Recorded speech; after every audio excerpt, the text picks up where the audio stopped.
भैया physics third lesson class 10th का है। मानव नेत्र वायुमंडलीय अपवर्तन वर्ण विक्षेपण। प्रश्न संख्या 1 है, आंख क्या है या मानव नेत्र क्या है? उत्तर, प्रकृति प्रदत्त एक मूल्यवान प्रकाशीय यंत्र है। आंख प्रकृति प्रदत्त एक मूल्यवान प्रकाशीय यंत्र है जिससे हम अपने चारों ओर के रंग बिरंगे संसार को देख पाते हैं। प्रश्न संख्या 2, निकट बिंदु क्या है या अस्पष्ट दर्शन की न्यूनतम दूरी क्या है? आंसर, निकट बिंदु उस निकटतम बिंदु को जहां तक नेत्र साफ देख सकता है उसे निकट बिंदु कहते हैं। उस निकटतम बिंदु को जहां तक नेत्र साफ देख सकता है उसे निकट बिंदु कहते हैं। सामान्य ये नोट पॉइंट है, सामान्य नेत्र के लिए निकट बिंदु की दूरी या स्पष्ट दर्शन की न्यूनतम दूरी 25 सेंटीमीटर होती है। यह ऑब्जेक्टिव में आता है। दूर बिंदु क्या है? दूर बिंदु उस दूरस्थ बिंदु को जहां तक नेत्र साफ साफ देख सकता है दूर बिंदु कहते हैं। उस दूरस्थ बिंदु को जहां तक नेत्र साफ साफ देख सकता है दूर बिंदु कहते हैं। सामान्य नेत्र के लिए दूर बिंदु अनंत होता है। नेत्र के लिए दूर बिंदु अनंत होता है। प्रश्न अगला है, ये इंपॉर्टेंट है। समंजन क्षमता से आप क्या समझते हैं? नेत्र समंजन क्षमता से आप क्या समझते हैं? समंजन क्षमता लिख के एरो को, मतलब इसको बोलते हैं, ये चिन्ह को विवरण चिन्ह दे के लिखेंगे। आंख द्वारा अपने सिलेड़ी पेशियों के तनाव घटा बढ़ाकर अपने लेंस की फोकस दूरी को बढ़ाकर या निकट की दूरी को साफ साफ देखने की क्षमता को समंजन क्षमता कहते हैं। आंख द्वारा अपने सिलेड़ी पेशियों के तनाव घटा बढ़ाकर अपने लेंस की फोकस दूरी को बढ़ाकर या निकट की दूरी को साफ साफ देखने के लिए समंजन क्षमता कहते हैं। कहें कि कभी आंख को सिकोड़ना पड़ता है, कभी आंख को फैलाना पड़ता है सही जगह वस्तु को सही ढंग से देखने के लिए। इसी के बारे में कहा गया है। निकट बिंदु से नजदीक या दूर बिंदु से दूर स्थित वस्तु की को आंख स्पष्ट नहीं देख पाती है। यह समंजन क्षमता की सीमाएं हैं। अगला प्रश्न है, निकट बिंदु से नेत्र की मानक दूरी तथा दूर बिंदु की मानक दूरी क्या है? निकट बिंदु की नेत्र से मानक दूरी 25 सेंटीमीटर तथा दूर बिंदु की मानक दूरी अनंत है। निकट 25 सेंटीमीटर से नज़दीक हम नहीं देख सकते हैं और अनंत में तो हम जितनी दूर चाहे देख सकेंगे साफ साफ, वहीं तक अनंत बिंदु होगा। अगला प्रश्न है, स्पष्ट दर्शन या स्पष्ट दृष्टि की न्यूनतम दूरी क्या है? स्पष्ट दर्शन की न्यूनतम दूरी 25 सेंटीमीटर है। तो सवाल घुमा घुमा के देते रहता है। अगला प्रश्न है, ये इंपॉर्टेंट है, मानव नेत्र 25 सेंटीमीटर से निकटतर रखी वस्तु को सुस्पष्ट क्यों नहीं देख पाते? आंसर है, नेत्र लेंस की फोकस दूरी में परिवर्तन सिलेड़ी पेशियों में फैलाव तथा संकुचन के कारण होता है। जब कोई वस्तु सामान्य नेत्र से 25 सेंटीमीटर की दूरी पर रखी रहती है तब सिलेड़ी पेशियों का संकुचन महत्तम होता है, परंतु जब वस्तु 25 सेंटीमीटर से निकटतर अर्थात 25 सेंटीमीटर से कम दूरी पर रखी रहती है तो सिलेड़ी पेशियों में और अधिक संकुचन संभव नहीं होता है। यही कारण है कि नेत्र लेंस की फोकस दूरी में परिवर्तन नहीं होता है तथा नेत्र वस्तु को साफ साफ नहीं देख पाता है। देखिए, मानव नेत्र की बनावट का सचित्र वर्णन है। ये देखिए, मानव नेत्र बना हुआ है, कौन कौन चीज़ कहाँ कहाँ कैसे कैसे पुतली कौन कहाँ, ये सब देख लीजिए। अब इसका वर्णन है। मानव नेत्र या आंख लगभग गोलीय होता है। आंख के गोले, जिसे हम नेत्र गोलक कहते हैं, आई बॉल की सबसे बाहरी परत सफ़ेद मोटे अपारदर्शी चमड़े की होती है। इसे श्वेत पटल या स्क्लेरोटिक कहा जाता है। इसका अगला कुछ उभड़ा हुआ भाग पारदर्शी होता है जिसे कॉर्निया कहते हैं।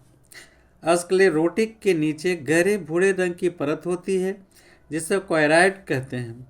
यह परत आगे आकर दो परतों में विभक्त हो जाती है। आगे वाली अपारदर्शी परत सिकुड़ने फैलने वाली डायफ्राम के रूप में रहती है, जिसे परिचारिका या आइरिस कहते हैं। पीछे वाली परतें पक्षभामी माभी या सिलड़ी पेशियां कहलाती है।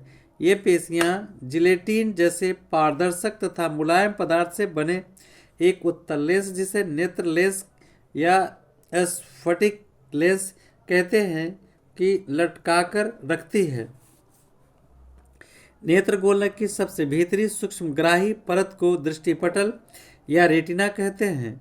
जब इस पर प्रकाश पड़ता है तो संवेदना उत्पन्न होती है, जो प्रकाश स्नायु या दृक् तंत्रिका द्वारा मस्तिष्क तक पहुंचती है और हमें देखने का आभास होता है। कॉर्निया और नेत्र लेंस के बीच का भाग जलीय द्रव या नेत्रोद से भरा होता है तथा लेंस रेटिना के बीच का भाग का चाप द्रव से भरा होता है। अगला प्रश्न है, मानव नेत्र मुख्यतः कितने प्रकार की होती हैं? मानव नेत्र मुख्यतः 3 प्रकार। मानव नेत्र में दृष्टि दोष मुख्यतः कितने प्रकार की होती हैं? मानव नेत्र में दृष्टि दोष मुख्यतः 3 प्रकार की होती हैं: निकट दृष्टि दोष, दूरदृष्टि दोष और जरा दूरदर्शिता। निकट दृष्टि दोष क्या है? निकट दृष्टि दोष, जिस नेत्र में निकट दृष्टि दोष होता है वह निकट की वस्तुएं स्पष्ट देख सकते हैं, परंतु दूर की वस्तुओं को स्पष्ट नहीं देख सकते हैं। देखिए, ऐसे लगता है निकट दृष्टि दोष, तो ऐसे आप समझते होंगे कि निकट की वस्तु नहीं दिखाई पड़ता होगा। नहीं, उल्टा होता है। निकट दृष्टि दोष में निकट की वस्तुएं स्पष्ट नजर आती हैं और दूर की नहीं आती हैं।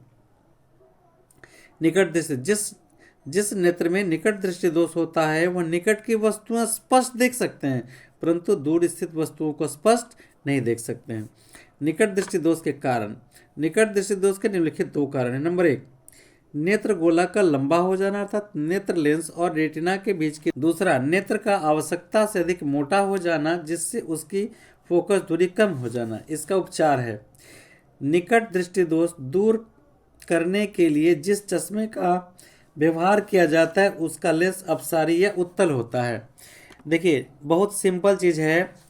निकट अधूर, निकट में अवतल, आइए उत्तल।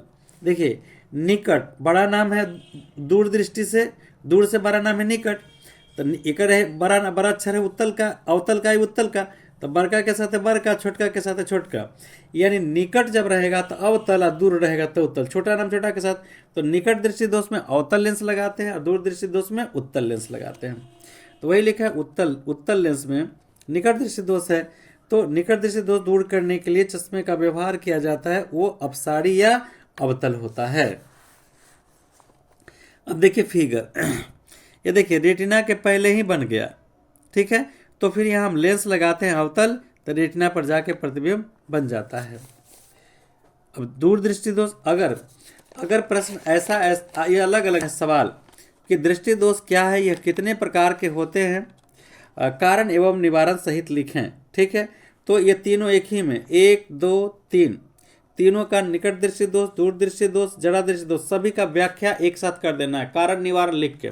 अलग अलग दिए हैं क्योंकि इतना बड़ा सवाल तो नहीं आता। दूर दृष्टि दोष क्या है? दूर दृष्टि दोष वाले व्यक्ति दूर स्थित वस्तुओं को स्पष्ट देख सकते हैं। देखिए, साफ दूर दृष्टि दोष, तो लगता होगा कि दूर की वस्तु नहीं दिखाई पड़ता होता, इसका उल्टा होता है, ठीक है ना। दूर दृष्टि दोष में दूर की वस्तु स्पष्ट नजर आता है और नजदीक का नहीं आता है। दूर दृष्टि दोष वाले व्यक्ति दूर स्थित वस्तुओं को तो स्पष्ट देख सकते हैं, परंतु निकट स्थित वस्तुओं को स्पष्ट नहीं देख सकते। अब इसके कारण क्या है? पहला कारण है दूर दृष्टि दोष का पहला कारण है नेत्र गोलक का छोटा हो जाना, अर्थात नेत्र लेंस रेटिना के बीच की दूरी कम हो जाना। दूसरा है नेत्र लेंस की आवश्यकता से अधिक पतला हो जाना, जिससे हम उसकी फोकस दूरी बढ़ जाना। अब इसको ठीक कैसे करेंगे? तो दूरदृष्टि दोष को दूर करने के लिए जिस चश्मे का प्रयोग किया जाता है उसका लेंस उत्तल होता है। अब यहाँ पे देखिए, ये रेटिना के बाहर जाके प्रतिबिंब बनेगा, तो कैसे आपको दिखाई पड़ेगा? नहीं पड़ेगा। तब हम यहाँ उत्तल लेंस लगा दिए, देखिए यहाँ पे उत्तल लेंस लगा हुआ है, अब जाकर रेटिना पर प्रतिबिंब बन रहा है। ये उपचार हो गया। अब देखिए जरा दृष्टि दोष क्या है? जरा दृष्टि दोष उम्र बढ़ने के साथ वृद्धा अवस्था में नेत्र लेंस की लचक कम हो जाने पर और स्लेडी मांसपेशियों की समंजन घट जाने पर के कारण यह दोष उत्पन्न होता है। इससे आंख के निकट वस्तु के साथ साथ दूर बिंदु भी प्रभावित होती है। मतलब निकट दृष्टि दोष भी हो जाता है और दूर दृष्टि दोष भी हो जाता है। और व्यक्ति दृष्टि दोष और दूर दृष्टि दोष और निकट दृष्टि दोष से ग्रसित हो जाता है। फिर से जरा देखिए, उम्र बढ़ने के साथ वृद्धावस्था में नेत्र लेंस की लचक कम हो जाने पर और स्लेडी मांसपेशियों की समंजन क्षमता घट जाने के कारण यह दोष उत्पन्न होता है। इससे आंख के निकट बिंदु के साथ साथ दूर बिंदु भी प्रभावित होता है और व्यक्ति दूर दृष्टि दोष और निकट दृष्टि दोष से ग्रसित हो जाता है। अब देखिए हम इसका उपचार कैसे करेंगे जरा दृष्टि दोष का। तो इस दोष को दूर करने के लिए बाइफोकल, ये होगा बाइफोकल या द्विफोक्सी लेंस व्यवहार किया जाता है। दोनों लेंस एक ही चश्मे में लगा दिया जाता है। इस चश्मे के ऊपर वाला भाग दूर की वस्तु को स्पष्ट देखने के लिए तथा नीचे वाला भाग को पढ़ने के लिए प्रयुक्त किया जाता है। अब है संस्पर्श लेंस क्या है। अब आजकल ऐसा फैशन चल गया कि जिस व्यक्ति को दोष है चश्मा लगाने की जरूरत नहीं है, वो आंख में ही लेंस को सेट कर लेता है। इसी को संस्पर्शी लेंस कहते हैं। जरा इसको पढ़ते हैं, संस्पर्शी लेंस। जब दृष्टि दोष पीड़ित व्यक्ति को उपयुक्त लेंसों को बनाकर इन्हें सीधे नेत्र गोलक में लगा देना संभव है, ऐसे लेंस को ही संस्पर्शी लेंस कहते हैं, संस्पर्श लेंस कहते हैं। अब है तारे टिमटिमाते हैं क्यों। तो ये आंसर तो बहुत शॉर्ट दिए हैं ताकि आप जल्दी से याद कर लीजिए, लेकिन अगर आप इसे परीक्षा में लिख देंगे तो नंबर आपका कट सकता है, आधा नंबर मिलेगा। तो आप ये तो हम शॉर्ट में इसलिए बता दें कि ऑब्जेक्टिव आएगा तो आप इसे लिख दीजिएगा, लेकिन बड़ा में आया तो भूल गए तो कुछ लिखिएगा तो कुछ नंबर मिल जाएगा, लेकिन भूलेंगे क्यों, इसे याद कर लीजिएगा। उत्तर है तारे टिमटिमाते हैं क्यों। तारों से आने वाले प्रकाश के वायुमंडलीय अपवर्तन के कारण तारे हमें टिमटिमाते हुए नजर पड़ते हैं। अब वायुमंडल में कहीं गर्म हवा कहीं ठंडी हवा, कहीं गर्म हवा कहीं ठंडी हवा, इस तरह से होके आते रहता है, तो सभी में प्रकाश का चाल भिन्न भिन्न होता है, तो टेढ़ा मेढ़ा होते हुए आते जाता है। इसलिए लगता है कि प्रकाश उससे जो निकल आने वाले उससे जो प्रकाश है बीच बीच में कट जाते हैं, तो मालूम पड़ता है ना कि तारे टिमटिमा रहे हैं। तो लेकिन ऐसा होता नहीं है, ये वायुमंडलीय अपवर्तन के कारण तारे टिमटिमाते हुए नजर आते हैं। अब इसका टिमटिमाते नजर आते हैं क्यों। पृथ्वी का वायुमंडल शांत कभी नहीं होता। ठंडी हवा की धाराएं हमेशा बढ़ती रहती है, हमेशा बहती रहती है। ठंडी हवा के अपेक्षा गर्म हवा का घनत्व और अपवर्तनांक कम होता है, इसलिए तारों से प्रेक्षक तक पहुंचने वाली किरणें वायुमंडल के अपवर्तनांक में होने वाले परिवर्तनों के कारण अगल बगल मुड़ जाती है। कभी कभी मध्यवर्ती वायुमंडल में एकाएक परिवर्तन होने के कारण किरणें एक ओर अधिक विचलित हो जाती हैं, जिससे प्रकाश प्रेक्षक से बहुत थोड़े समय के लिए भी कभी अंशतः और कभी पूर्णतः कभी अधिक प्रकाश देता हुआ मालूम पड़ता है, जिससे हम इसे तारों का टिमटिमाना कहते हैं। अतः वायुमंडलीय अपवर्तन के कारण तारे टिमटिमाते नजर आते हैं। आपका VVI है। अब यहाँ से जो दृष्टि दोष है, ये दृष्टि दोष तीनों आपका VVI है। ये तीनों दृष्टि दोष आपका VVI है, एक न एक आता है तीनों। अब चलिए VVI क्वेश्चन है, प्रकाश का वर्ण विक्षेपण क्या है। वर्ण विक्षेपण श्वेत प्रकाश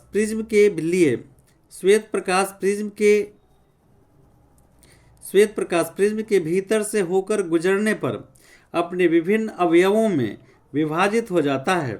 श्वेत प्रकाश प्रिज्म के भीतर से होकर गुजरने पर अपने विभिन्न अवयवों में विभाजित हो जाता है।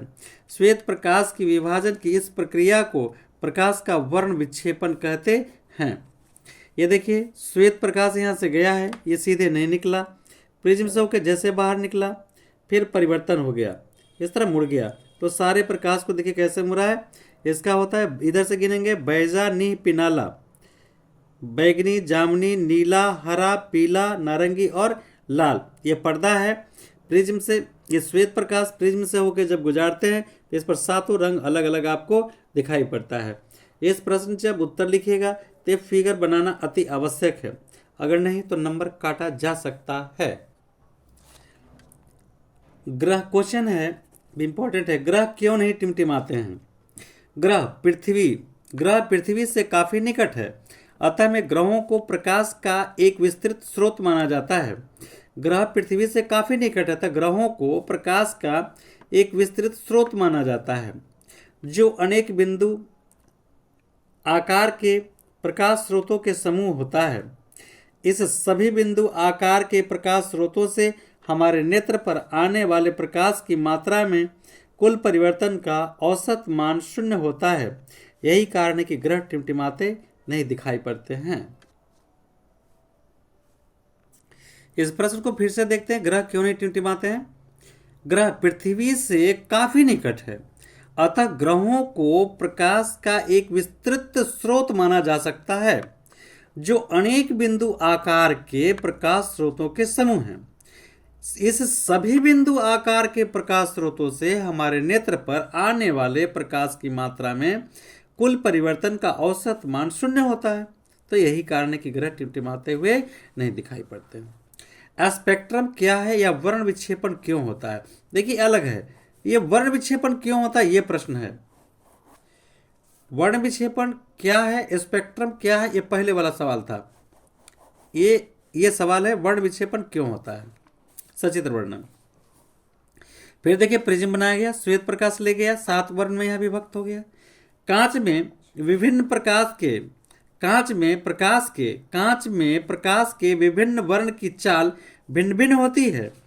कांच में यानी प्रिज्म में प्रकाश के विभिन्न वर्ण की चाल भिन्न भिन्न होती है। कांच बोलेंगे या तो हम यहाँ प्रिज्म बोलेंगे।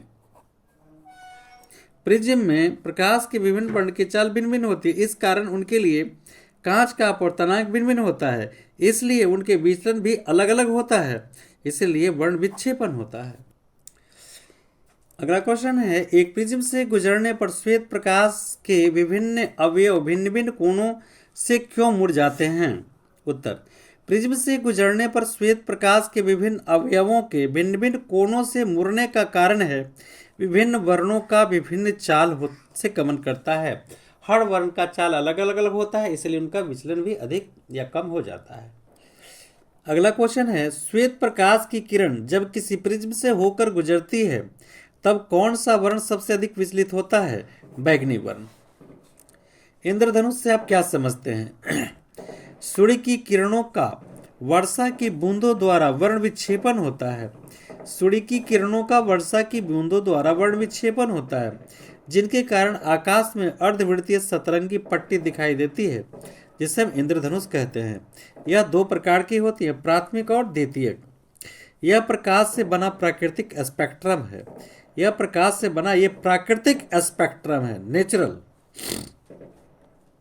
अगला क्वेश्चन है, रेलवे में सिग्नल लाल रंग का प्रयोग क्यों? जो सिग्नल है वो लाल रंग का क्यों प्रयोग किया जाता है? ये बहुत इंपॉर्टेंट है। लाल रंग का तरंग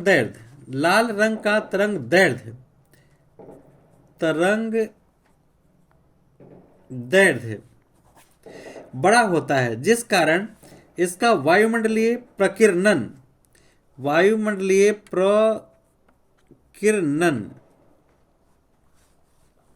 लाल रंग का तरंग दैर्ध्य बड़ा होता है, जिस कारण प्रकाश का वायुमंडलीय प्रकीर्णन कम होता है। यह अधिक तीव्रता के साथ ही गमन करता है, अतः सिग्नल दूर से ही दिखाई पड़ती है, इसलिए रेलवे के सिग्नल लाल रंग का होता है। फिर से, लाल रंग का तरंग दैर्ध्य बड़ा होता है, जिस कारण इसका वायुमंडलीय प्रकीर्णन कम होता है। यह अधिक तीव्रता के साथ ही गमन करता है, अतः सिग्नल दूर से ही दिखाई पड़ता है, इसलिए रेलवे का सिग्नल लाल रंग का प्रयोग किया जाता है। अगला प्रश्न है, ये इंपॉर्टेंट है। अगला प्रश्न है, किसी अंतरिक्ष यात्री को आकाश नीले की अपेक्षा काला दिखाई पड़ता है, क्यों? इंपॉर्टेंट सवाल है। जब सूर्य का प्रकाश वायुमंडल से होकर गुजरता है तब वायु में उपस्थित सूक्ष्म कण लाल की अपेक्षा नीले रंग के प्रकाश के अधिक प्रबलता से प्रकीर्णन करते हैं। यही प्रकीर्णन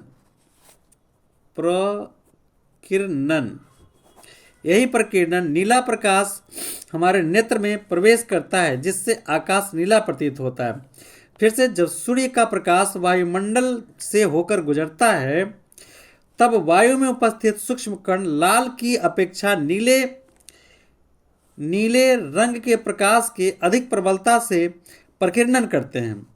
यही प्रकीर्णन नीला प्रकाश हमारे नेत्र में प्रवेश करता है, जिससे आकाश नीला प्रतीत होता है। अत्यधिक ऊंचाई पर उड़ते हुए अंतरिक्ष यात्री को आकाश नीले की अपेक्षा काला इसलिए प्रतीत होता है क्योंकि इतनी अधिक ऊंचाई पर प्रकीर्णन के लिए कण उपलब्ध नहीं होते हैं।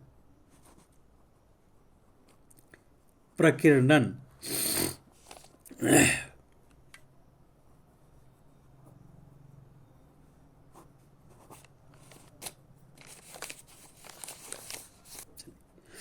प्रकाश के प्रकीर्णन से आप क्या समझते हैं, इससे उदाहरण दीजिए। किसी कण पर पड़कर प्रकाश के अंश के विभिन्न दिशाओं में छितराने को प्रकाश का प्रकीर्णन कहते हैं। क्या होता है, खिड़की से आप अगर सूर्य का रोशनी आ रहा है, सुबह किसी वक्त देखेंगे, सुबह के टाइम में ज्यादा देखेंगे तो लगेगा ना कि उस रोशनी में डस्ट है, तो वही प्रकीर्णन है। वो कण होता है, कण जब सूर्य की रोशनी पर पड़ता है उस पर, तो चारों तरफ वो बिखेर देता है उसको, यही प्रकीर्णन है। किसी कण पर पड़कर प्रकाश के अंश के विभिन्न दिशाओं में छितराने को प्रकाश का विकिरण कण की प्रकृति एवं आकार पर निर्भर करता है। कोइलाइडीय कणों का प्रकाशीय प्रकीर्णन टिंडल प्रभाव कहलाता है। गति पथ में स्थित धूल कणों द्वारा प्रकाश पुंज प्रकीर्णन से ही दिखता है। वायुमंडलीय प्रकीर्णन से ही आकाश नीला एवं क्षैतिज सूर्य लालिमा बिखेरते दिखता है। टिंडल प्रभाव देखिए, टिंडल प्रभाव आया भी है अभी। किसी कोइलाइडीय विलयन में निलंबित कणों से प्रकाश के प्रकीर्णन को टिंडल प्रभाव कहा जाता है। अगला प्रश्न इंपॉर्टेंट है, सूर्योदय तथा सूर्यास्त के समय सूर्य लाल दिखाई पड़ता है, क्यों?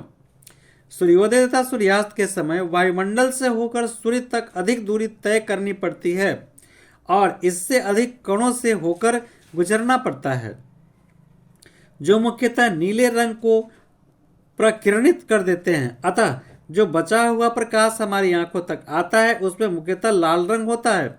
यही कारण है कि सूर्योदय के समय सूर्य लाल दिखाई पड़ता है। आकाश का रंग नीला दिखाई पड़ता है, क्यों? सूर्य का प्रकाश जब वायुमंडल से होकर गुजरता है तो उसका वायुमंडल के गैसों के अणुओं, पानी की बूंदों, धूल कणों आदि से प्रकीर्णन होता है। इनमें सबसे सूक्ष्म कण गैस के अणु होते हैं जो नीले रंग के अधिक प्रकीर्णित करते हैं। यह प्रकीर्णित प्रकाश हमारी आंखों तक पहुंचता है, इसलिए हमें आकाश नीला प्रतीत होता है। अंतरिक्ष यात्री को आकाश काला क्यों प्रतीत होता है? इंपॉर्टेंट है। चंद्रमा पर वायुमंडल नहीं है, इसलिए चंद्रमा पर एक अंतरिक्ष यात्री को आकाश काला प्रतीत होता है, क्योंकि वहां वायुमंडल नहीं होने के कारण प्रकीर्णन नहीं होता है। अगला क्वेश्चन, यदि पृथ्वी पर वायुमंडल नहीं है तो प्रकाश का प्रकीर्णन नहीं होता है, तब हमें आकाश नीला नहीं दिखाई देता, तब आकाश कैसा प्रतीत होता है? तब आकाश आंसर है, तब आकाश हमें काला प्रतीत होता है। अगला क्वेश्चन है, अधिक तरंगदैर्घ्य के प्रकाश का प्रिज्म द्वारा उत्पन्न विचलन कम होता है या अधिक? तो कम होता है। सूर्योदय और सूर्यास्त के बीच 4 मिनट का अंतर होता है, क्यों? जब सूर्य क्षितिज पर होता है तब अपवर्तन के कारण किरणें नीचे की ओर मुड़ जाती हैं, अतः सूर्य अपनी वास्तविक ऊंचाई से अधिक ऊंचा दिखाई पड़ता है। फलस्वरूप सूर्य उस समय दिखाई देने लगता है जब वह क्षितिज से नीचे चले जाने के बाद तक दिखाई देता है। अतः वायुमंडलीय अपवर्तन के कारण ही सूर्योदय तथा सूर्यास्त के बीच का समय लगभग 4 मिनट बढ़ जाता है।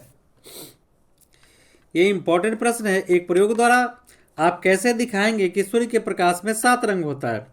देखिए श्वेत प्रकाश यहाँ से लेके चले हैं, व्हाइट लाइट, यहाँ भी श्वेत प्रकाश व्हाइट लाइट लेके चले हैं। पहला यहाँ से चला, एरो देखिए एरो है, अब ये प्रकाश 7 रंग में 7 वर्ण में बट गया, ठीक है।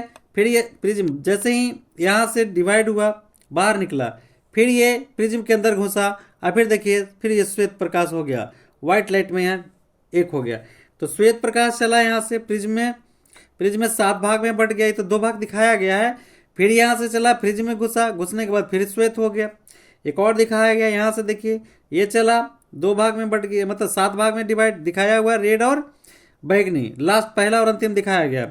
फिर यहाँ से समाया प्रिज्म में, फिर मुड़ने के बाद व्हाइट में ये बदल गया श्वेत प्रकाश में। तो इस तरह से ये प्रयोग करने पर यह पाया गया कि सूर्य के प्रकाश में 7 रंग है। अब इसको हम आगे बताते हैं।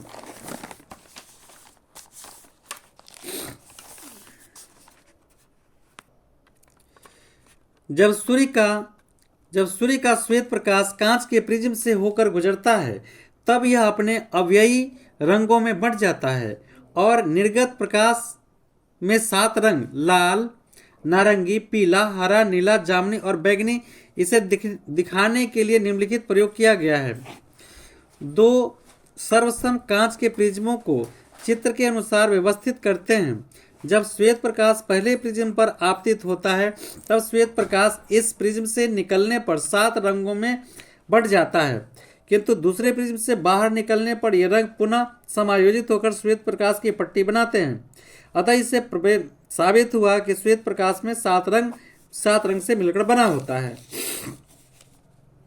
अगला क्वेश्चन है, सरल सूक्ष्मदर्शी क्या है, इसका किरण आरेख। देखिए ये लेंस है उत्तल, हम फोकस और प्रकाशीय केंद्र के बीच वस्तु रखे, टकराया और ये परावर्तित हो गया फोकस से, फिर यहाँ पर प्रकाशीय केंद्र से जैसे पीछे बढ़ा दिए, यही वस्तु का प्रतिबिंब प्राप्त हुआ। तो ये मेरा हो गया सूक्ष्मदर्शी। एक उत्तल लेंस जिसकी फोकस एवं प्रकाशीय केंद्र के बीच रखी वस्तु का विशाल प्रतिबिंब दिखता है, सरल सूक्ष्मदर्शी कहलाता है। यह बिंब वस्तु OA और प्रतिबिंब IB है। इंद्रधनुष क्या है, इसका निर्माण कैसे होता है? आंसर देखिए, वर्षा होने के बाद जब सूर्य चमकता है और हम सूर्य की ओर पीठ करके खड़े होते हैं, तो हमें कभी कभी सामने आकाश में अर्धवृत्ताकार रंगीन पट्टी दिखाई पड़ती है। इस अर्धवृत्ताकार रंगीन पट्टी को हम इंद्रधनुष कहते हैं। देखिए वर्षा की बूंद पड़ा, श्वेत प्रकाश पड़ा और इस तरह से 7 रंग में आगे दिखाई पड़ेगा।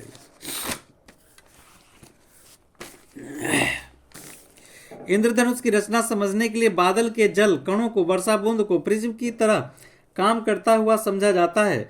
वर्षा की बूंदों के बिंदु पर बी पर आंतरिक प्रकाश का अंतरिक्ष परावर्तन हुआ। बिंदु ए पर हवा से पानी में अपवर्तन हुआ है। बिंदु सी पर पानी से हवा पीछे दिया गया, हवा में अपवर्तन हुआ है। चित्र ए में स्पष्ट है कि इस इंद्रधनुष में लाल रंग सबसे ऊपर और बैंगनी रंग सबसे नीचे रहता है। यह इंद्रधनुष क्षैतिज से 40.6 डिग्री से लेकर 42.6 डिग्री के बीच रहता है। कभी कभी इस इंद्रधनुष प्राथमिक इंद्रधनुष के ऊपर क्षैतिज से 50.7 से इतना डिग्री तक द्वितीय इंद्रधनुष बना रहता है, जिसमें सबसे ऊपर बैंगनी और सबसे नीचे लाल होता है। द्वितीय इंद्रधनुष जलकण में प्रवेश के 2 बार पूर्णांतरिक परावर्तन के कारण बनता है। वास्तव में एक ही जलकण के द्वारा वर्ण विक्षेपण से प्राप्त सभी रंग आंखों को प्राप्त नहीं होता, बल्कि विभिन्न कणों पर स्थित विभिन्न जल कणों से प्राप्त होते हैं।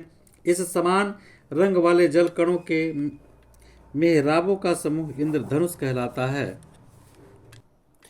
अब ये लेसन समाप्त हो गया। 3rd लेसन का क्वेश्चन आंसर दे दिए हैं। किताब ऑब्जेक्टिव से सब याद कर लीजिएगा और फटाफट हम कुछ ही देर में जल्दी से 4 लेसन भी दे देंगे।